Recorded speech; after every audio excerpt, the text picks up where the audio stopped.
Welcome to GRE. I'm your host, Keith Weinhold. Learn how to reduce a giant operational expense that you'll have over time, your tenant, vacancy, and turnover, including how many units you must own before you hire your own on-site property manager as your employee.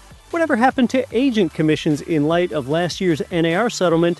Then a timely update on Teak tree investing today on Get Rich Education.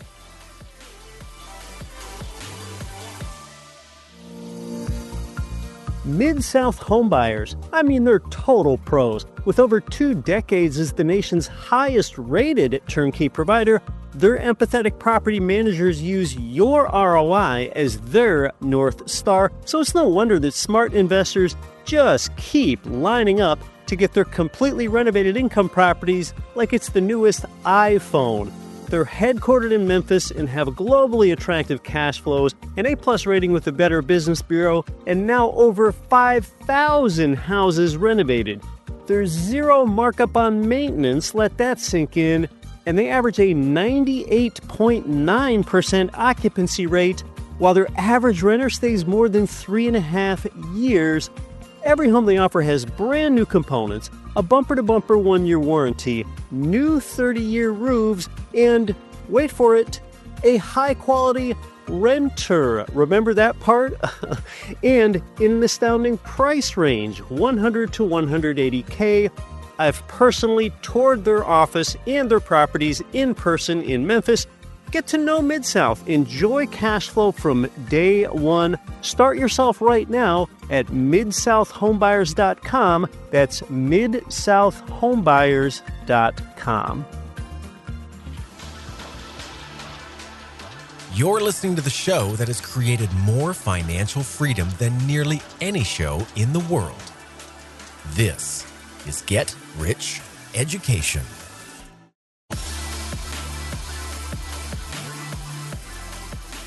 Welcome to GRE, from Manchester, New Hampshire to Manchester, England, and across 188 nations worldwide. I'm Keith Weinhold, and you are back inside one of America's longest-running and most listened-to shows on real estate investing. This is Get Rich Education. What's all that stuff really mean? I'm just another slack-jawed and snaggletooth podcaster, a shaved mammal with a microphone. I'm joining you from here in London, England this week for the first time ever on the show. More on that later. Let's talk about reducing the biggest operational expense that you're ever going to have as a real estate investor, at least the one that you can exert a good measure of control over. That is, reducing your tenant vacancy and turnover, that constant menace. Now, I suppose you might say that property tax is your biggest ongoing ops expense, but you've got less control over your property tax rate. So yeah, we're talking about increasing your net income by lowering your VIM/TUM operating expenses. Vacancy is the V in that acronym. This is big because this can make or break your ability to have your property create positive cash flow, and getting tenant turnover right both increases your income and reduces your expenses. It is springtime currently, and it's soon going to be summer, so it is the right time to talk about this. It's when there is more tenant turnover. The goal here is for you to really move the dial and increase the likelihood that your tenant is going to renew their lease. Now, sure, if your tenant gets a new job out of town, they are going to move out. But if they're moving because of too many maintenance issues, well, then that's something that you could have fixed. The average tenancy duration in the U.S. over time is 2 to 3 years. And of course, that's going to be longer in single-family rentals and shorter in apartments. And how long your tenant stays is driven by 3 factors: the price of your unit, the quality of your maintenance, and the quality of your management. Let's say that your tenant moves out. To be conservative, that your vacancy period is 2 months between tenants. Okay, that's the turnover and the time to lease it. 2 months is a somewhat longish vacancy period, but come on, it happens sometimes, especially if you're going to make upgrades between tenancies and you're busy with other things in your life. If you have a move out every year at that rate, well, that is too often. that would amount to a vacancy percentage of 14%. You might think it's 17%, but it isn't because it's a 12-month vacancy plus 2 vacant months. All right, but if instead that tenant moves out every 2 years, that's just 8% vacancy, and every 3 years, that's just 5% vacancy. Of course, if you keep your vacancy period to only 1 month rather than 2, you can have all those numbers. You can really see how you are increasing your income by retaining the tenant. The most vital thing for you to keep in mind is that fast quality maintenance and good communication are by far the best forms of customer service that a property manager can provide. So prompt quality maintenance, that's a retention strategy. Being proactive helps. One strategy you can engage in is to reach out to the tenants 2 months before their lease is set to renew, and that's the time to give them the new lease price and ask them if they intend to stay. If they say no, they're not, ask them why, and occasionally you can sway them if there's been a misunderstanding in your relationship. For example, a lingering maintenance issue that hasn't been addressed, and perhaps they didn't bother to contact you about that. If nothing else, I think I mentioned this to you one time before, offering a small reward like a gift card helps. I mean, creating this sense of reciprocation is really one of the best retention tactics out there, even if the items being reciprocated aren't anywhere near equal value, like the value of a 12-month lease versus you giving them, say, a $50 gift card. Now, say you've tried those strategies and none of that works, and your tenant does decide to leave, perhaps 45 days from now. But you know that you've got time in your life to turn over the unit now, and you know that you're going to be really busy with other things in 45 days. One thing that you can do then is shift your strategy to pay the tenant. Say you can pay them as little as 10 or 20 bucks a day to leave early. This way, they'll vacate during a period where you've got the time to devote to the vacancy and the turnover and the showings to prospective new tenants, and that way it's not going to linger vacant as long. Now, a technique like this is a little similar to an eviction, where if a tenant has violated their lease or becomes non-paying, without you having to go through the lengthier court-driven formal eviction process, you can pay them a lump sum to leave early. Hopefully that's not your situation, but that can come up. And I think you've heard of it before. This is known as the cash for keys strategy. That means to get a tenant that's made some violation against their lease and you want to have them vacate the unit sooner, this means that you get the keys in your hand and the right to enter when you pay them to leave rather than having to go through the not-so-fun eviction process. And see, a tenant wants to avoid a formal eviction as well because that goes on their record, and then it can make it tough for that tenant to get rental housing elsewhere. But I dislike the cash for keys strategy in order to hold off from a formal eviction, because what that does is that rewards a person that violated a lease. Although we know that that might also shorten your economic vacancy period, and it could actually be economically beneficial to you. Cash for keys, it's just not ethical. Though I know it might be tempting for you, the landlord, the cash for keys strategy, it rewards societally immoral behavior. Now, of course, you might be using a professional property manager that does all of this stuff for you like I do today, but still, these are often the best practices for your manager. And I started out self-managing, just like a lot of real estate investors do in the beginning, and that's where I learned strategies and techniques like this for reducing your tenant vacancy and turnover. Now, here's a really interesting question that you may not have had to ask yourself yet, but you may down the road. If you've grown your portfolio to a certain size and you're serious about reducing your vacancy and turnover expense, it might be time to ask yourself one big question, and that is, for your management and maintenance, should you use contractors or should you start to hire your own employees? Now, if you have a small portfolio, it won't be enough work for you to keep an employee busy, so you should go with contractors.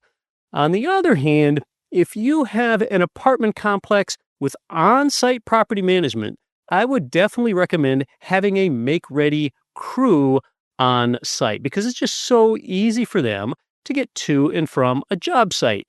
Now, you should still maintain relationships with contractors as a backup, of course, and you should also have specialists like plumbers, electricians, and HVAC people ready to call.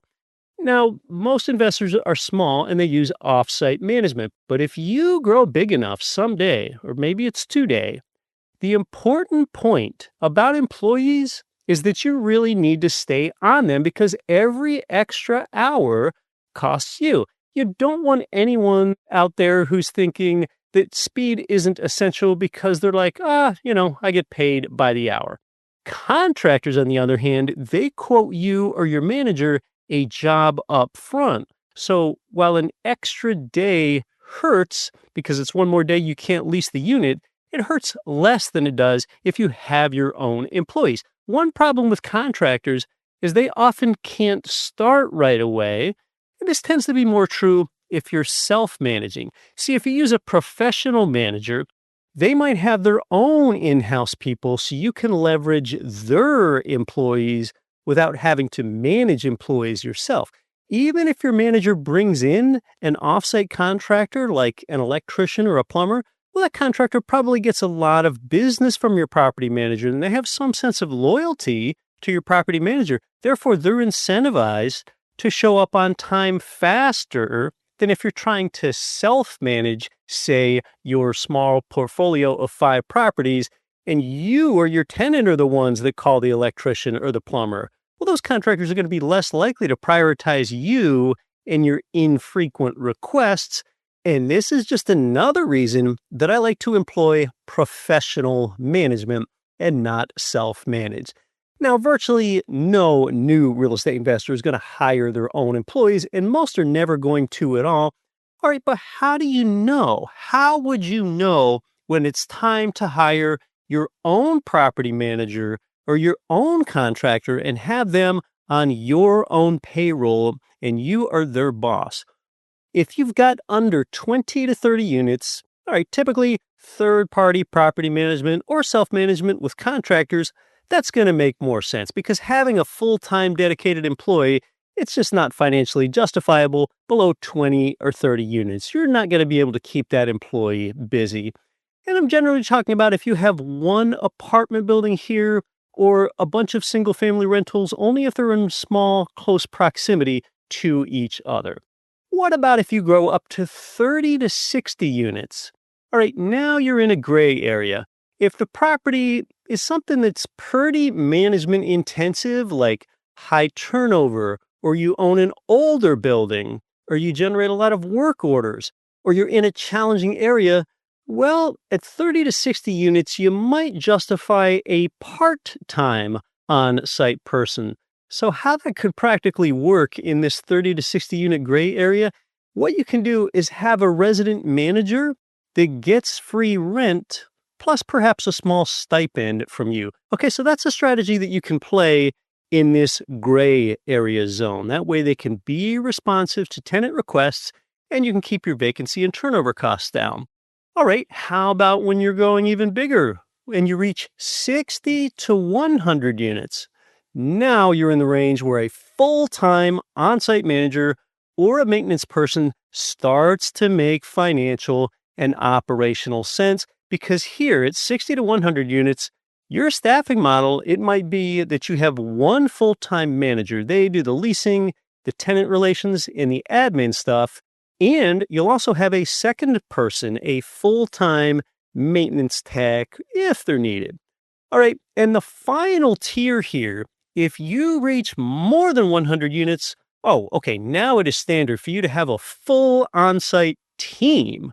You could be in the hundreds of units. So we're talking about a property manager, a leasing agent, a maintenance lead, a groundskeeper, and sometimes also a part-time assistant manager. So that's it. That's the hierarchy of how, based on your portfolio size and where they're located, how you can serve tenants well and reduce your vacancy and turnover expense. All right, now what are some things that can shift those thresholds, those unit counts?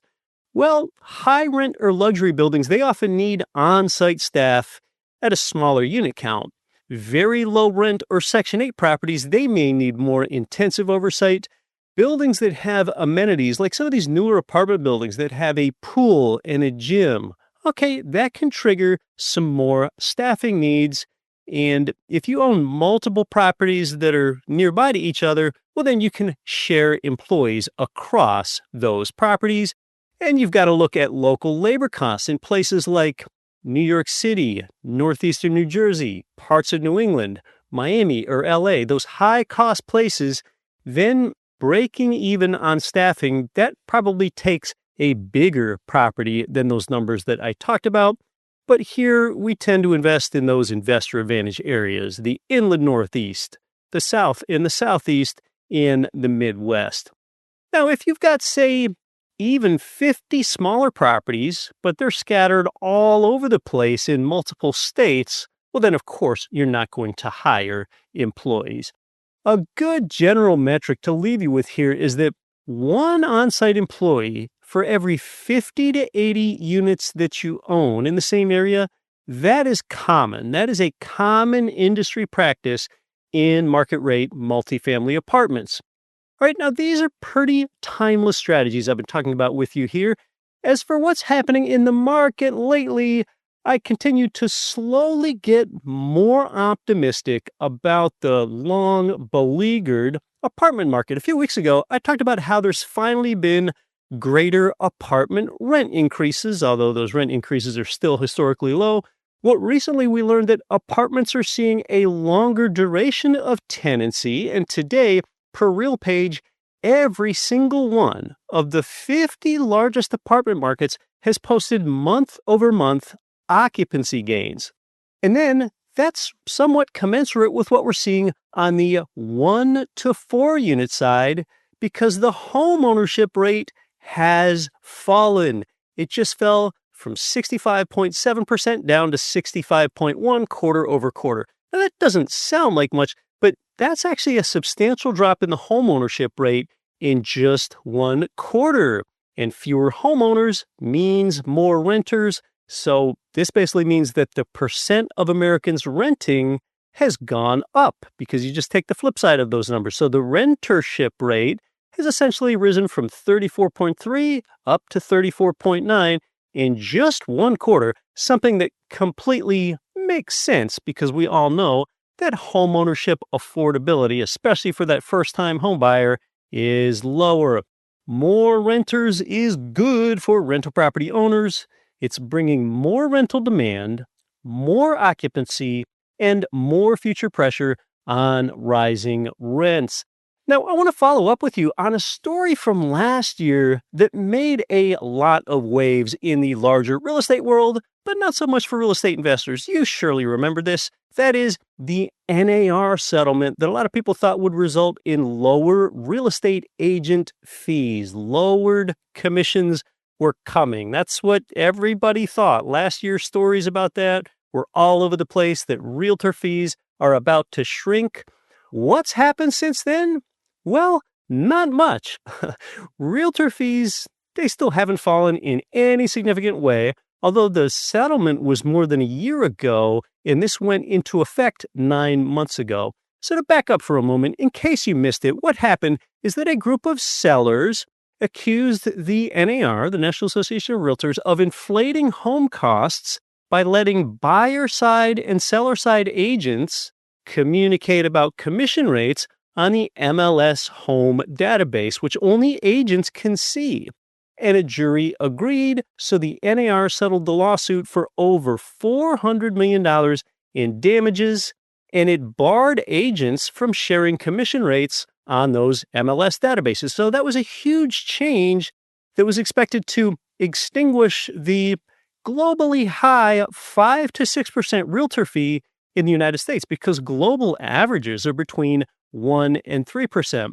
So as a result, the U.S. real estate industry, they were bracing themselves for up to a 30% drop in the commissions that Americans pay annually in fees. But the new rules have been nothing other than a big nothing burger. It only took a matter of weeks, really, for most agents to realize, what did the agents do? They just simply moved their conversations off the NAR website and over to phone, text, and email. That's it. Yes, that's all they did. So since that time, the average commission for buyer's agents has barely budged. It ticked down less than 0.1%. So, for example, it ticked down less than $500 on a $500K home. That's per Redfin. So agents still expect sellers to pay 5 to 6%.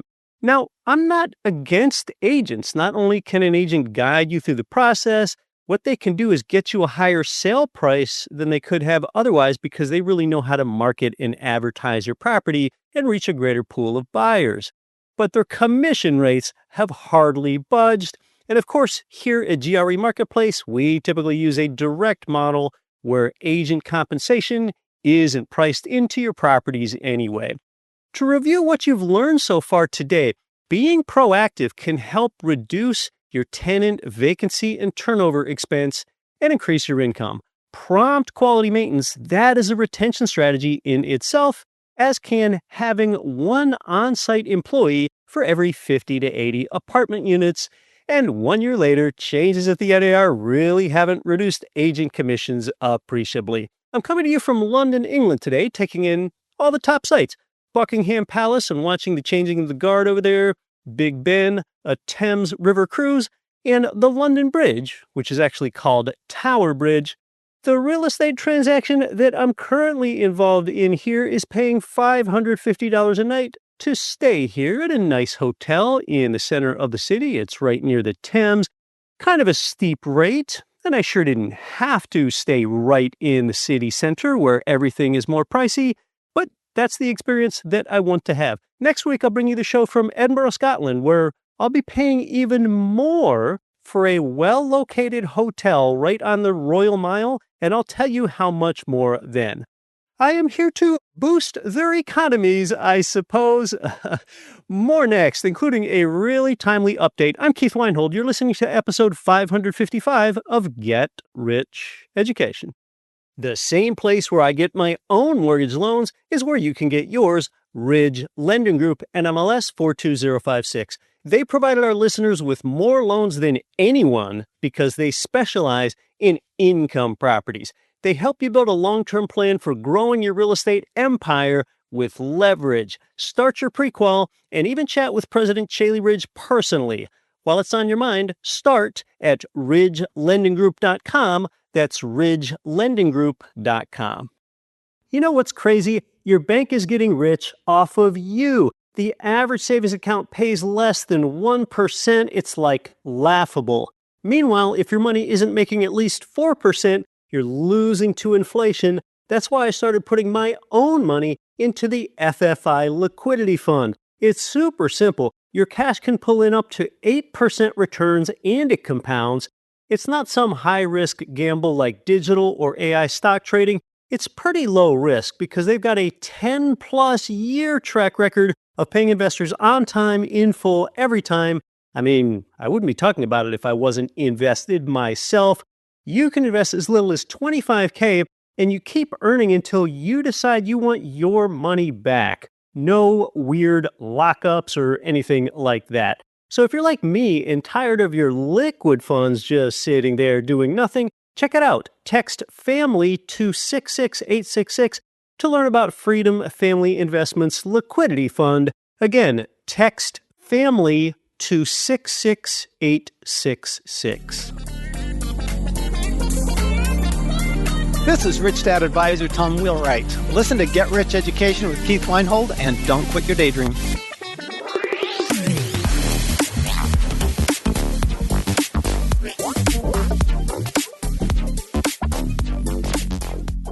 Welcome back to episode 555 of Get Rich Education. I'm your host, Keith Weinhold. With an episode number like 555, you would expect me to go deep with you on real estate pays 5 ways. But we did that 5 weeks ago on episode 550 with your audio masterclass right here on the show. Today we're talking about something with less upside than, say, that or the inflation triple crown, and instead on reducing your downside vacancy and turnover expense.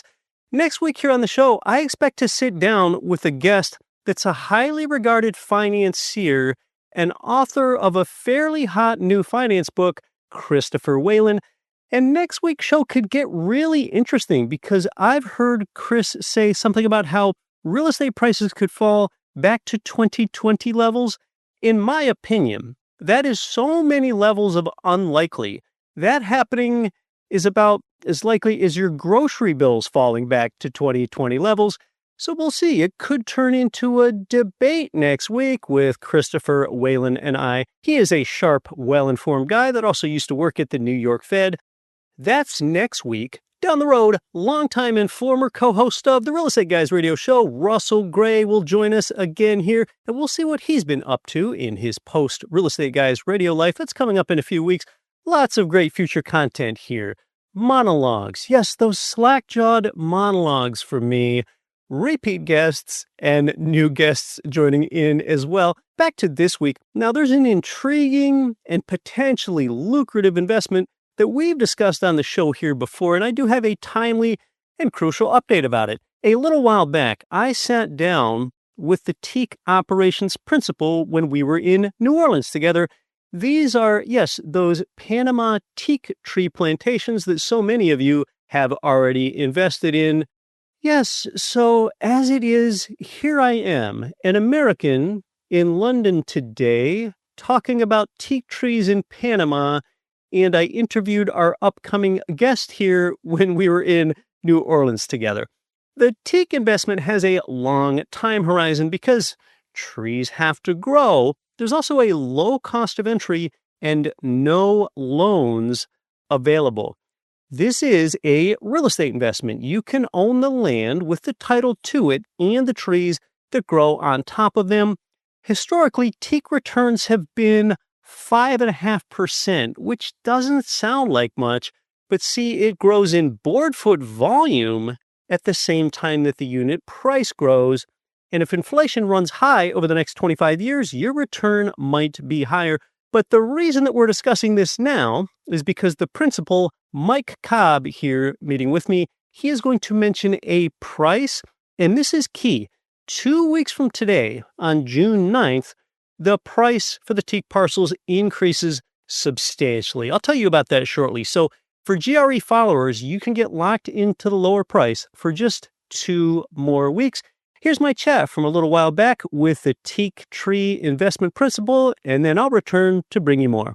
Hey, did you know that you can own a 1/4-acre parcel of a producing teak plantation? You own the title to the land, and you get the growth in the trees on top of that. This is something that you can do as an investor. And teak trees are a valuable hardwood that you own typically in Central America. So there's a very low cost of entry to this investment, and that's what attracts a lot of people to it. And I am with Mike Cobb, the CEO. He's also the author of the new book, How to Buy Your Home Overseas and Get It Right the First Time. But Mike, a lot of people are interested in the teak investment because it is so approachable. Tell us about it. Give us a general overview. Absolutely. Thanks for having me on. It's always nice to be with you. We're having some fun here in New Orleans, which is terrific. The teak plantation is something that I envisioned back in 1998. So what's that, like 26 years ago, right?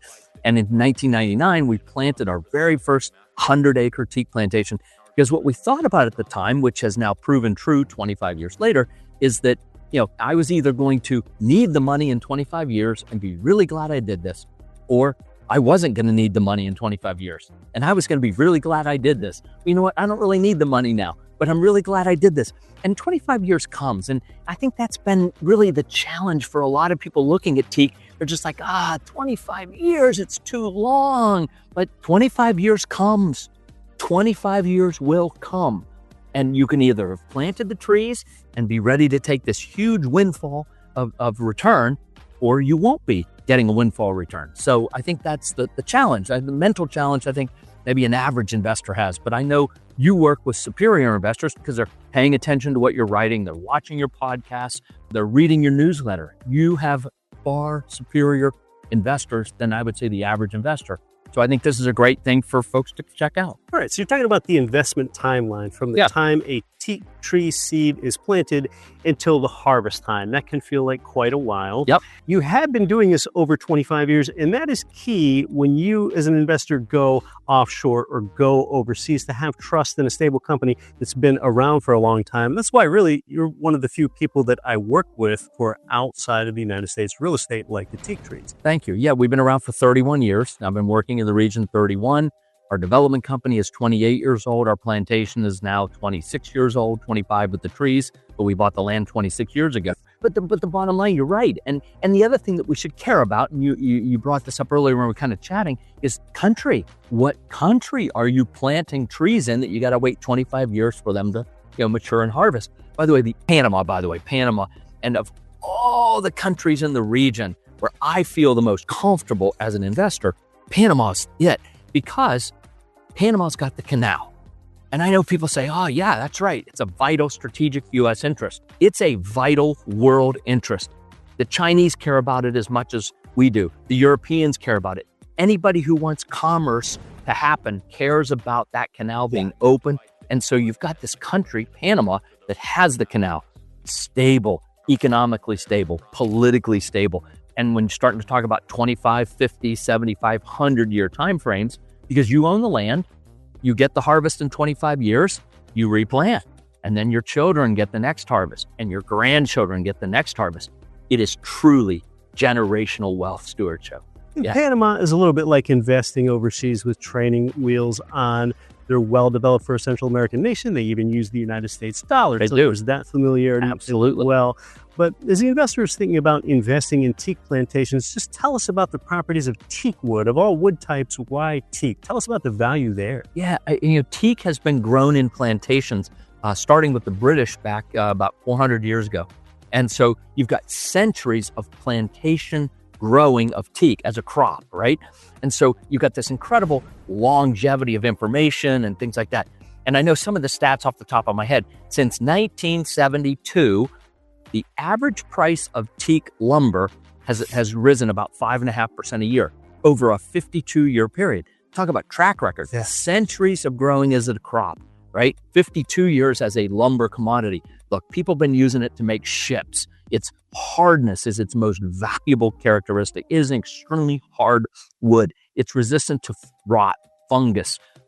So it's used in outdoor furniture, for example, right? Some of the stuff on the Titanic, they pulled up from the bottom of the ocean, chairs made out of teak, right? Teak. Yeah. But shipbuilders, fine furniture, outdoor furniture, and they're cutting teak down. This is so important. They are cutting teak down 8 to 10 times faster than anybody in the world is replanting it. So just imagine what that does to supply and demand and prices based on just basic economics, right? Yeah, that is some scarcity. That is a really good point. Tell us about what you're surely interested in. What do the investor returns look like? Yeah. So, to own one of these quarter-acre parcels, by the way, you said it before, you own the land, you get title to the land, you own the trees, $6,880. That's your entry. Gosh. So for less than $7,000, you own a quarter acre of teak trees that in 25 years, projected returns, we always projections, right? About $94,000, a little over $94,000. So $7,000 turns into $90,000 over 25 years. Harvest, plant the trees again, and in 25 years, your kids or your grandkids will get the next harvest, and so on and so on. It is a powerful generational wealth stewardship tool. In fact, right now, we have what we call give the gift of teak. Because look, you got kids, you got grandkids. What are you going to get them, right? I mean, they got everything they want, presumably, right? You buy them a teak parcel, right? Buy that kid, buy that grandkid a teak parcel. What a cool idea. Oh my gosh, in 25 years, you might be gone, right? But they're going to get this big windfall, and they're going to thank grandma or grandpa, right, for thinking of them 25 years into the future. Yeah. Oh, I love that. And you're so proud about what you do. You regularly offer investor tours so that they can come and see the teak. But maybe, for you, the investor, you're wondering, okay, if you're used to investing in U.S. real estate, you might be making two leaps here. You'd be going from residential real estate to agricultural, and you'd also be investing in a nation outside your home country. And when it comes to those sort of questions, I think any savvy investor asks, okay, what are the risks involved with this investment? Can you tell us about that? Yeah, sure. Look, you've got political risk, country risk, political risk, which I think, again, of all the countries in the region, Panama, dollar economy, canal, safe, stable. So the political risk is minimal. It's there. It's real. Fire risk is an issue, right? Trees burn. The good thing about teak is that after about year 3, they're up and you keep them trimmed, trim all the low branches off. So fire risk really drops incredibly low after about year 3 or 4. But ultimately, it's about professional management. We have a company called Hale Forestal that we hired 26 years ago, actually, to help us find the land, do the analysis of the land, make sure it was good for teak. And when you hire professionals, you get professional results. I mean, we've stayed with this company for 26 years now. And the guy that we met early on, a little forestry engineer, is now general manager and partner in the business. So we've watched that business grow up alongside ours at the same time. Those relationships, Dolly Parton and Kenny Rogers have a song, "You Can't Make Old Friends." So here we are with Jacobo and some of the people, Luis, that we've worked with for 26 years. And the relationships matter, especially in that part of the world. But professionalism and professional management is the key. And you have that alongside the relationships. Both are important. Yes. So we're talking about how the property manager is such an important part of your team, and you think about your single family homes or your apartment buildings. And Mike here is talking about the importance of professional management, because teak trees need a little management and pruning. And sometimes there are thinnings which can give you some income so that you don't have to wait 25 years. Correct. Another way in which you might not have to wait 25 years for the full harvest cycle is at times you can buy trees that are, say, already 7 years old, so you'd only be waiting 18 years, or that are teens, so you might only be waiting 10 years, or some things about that. Those are some of the options. But Mike, before I ask you if you have any last word, if you want to learn more about this, get some information, learn more about it, and learn how to connect with Mike's team, he is one of our GRE marketplace providers, and he's the owner of that company. You can do that at gremarketplace.com/teak. Any last things someone should know about teak before they consider investing, Mike? Yeah, well, two things. You mentioned the tours. So we do run discovery tours. We have one coming up in January, end of January, 2 days. We go out to the plantation, the teenage teak plantation, by the way, which is 8 or 9 more years to harvest. Then we're going to the sawmill, because all of our logs go through a sawmill to convert to lumber, which enhances the return to the investor. Do the teens sleep in till noon, or can we visit them anytime? And then they're on their phones all day. If we're going to go visit them, we'll wake them up and we'll get on their phones. But here's the last parting word. I think it's scary for a lot of people. It is scary. You're going overseas. You're outside of residential. You're going to a new industry. You're going to a new country. The reason this works for so many people, over 1,000 now have done this, is it's such a small bite, $7,000. And if that's maybe 1 or 2% of your portfolio, what I hate to say, put it on the table and roll the dice, but you'll be happy you did. I'm happy I did. It's a small bite, but that international diversification is so important. And then you put it in something that's absolutely not correlated to the markets. Right. It's not correlated to U.S. real estate. I mean, in 2008 to 2012, when real estate was dying in the U.S., our trees just kept growing. So non-correlated, non-U.S., right? And non-residential. I think that's the reason you want to take a little tiny piece of your portfolio and put it overseas in something like teak. We know over the long term that it has grown in value 5.5% a year, but at the same time, it grows in volume in the amount of board feet. You're getting an increase in both unit value and volume. It's really growing a couple ways at the same time. You've had over 1,000 different individual investors invest in the teak now. Several dozen, maybe even more than 100 of those have been you, the Get Rich Education follower. So again, thanks for joining me, Mike. If you want to learn more, start at gremarketplace.com/teak. I'm Keith Weinhold. I'll see you next time. Yeah, good information from Mike there. Again, for GRE followers, that 68.80 price deadline is Monday, June 9th, and then it goes to 86.80. That is a 26% price increase, and this is because land and planting costs have skyrocketed. And I have long wondered about when they were going to change that same lower price that they've had for a lot of years. The provider recently added a sawmill to convert logs to lumber, and that enhances investment returns. So when you inquire for more info, you can ask about that, and that could very well put them above the $94K per parcel projected payout. Teak hardwood, it just has some amazing physical properties. It's not your run-of-the-mill backyard maple.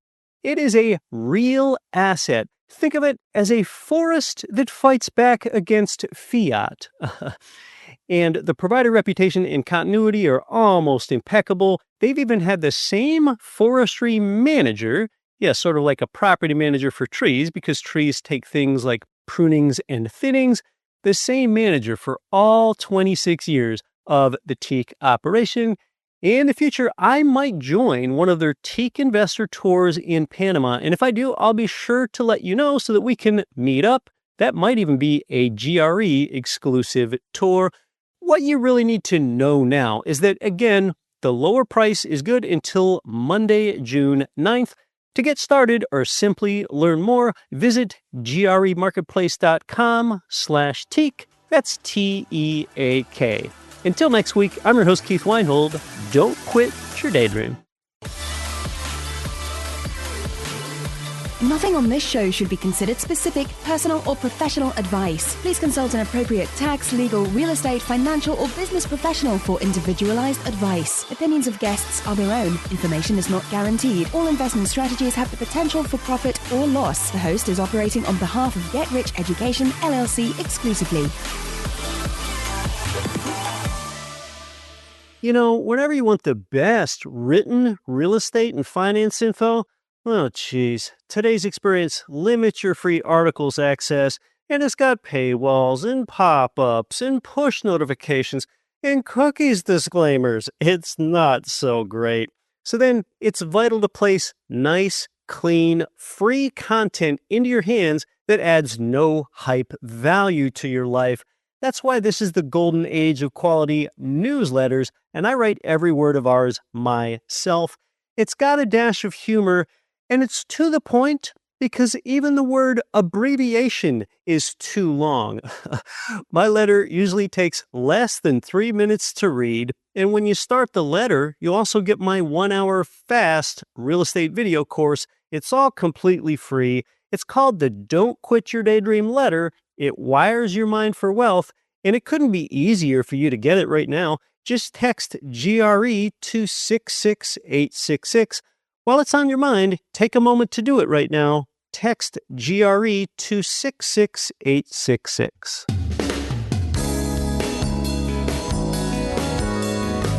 The preceding program was brought to you by your home for wealth building, GetRichEducation.com.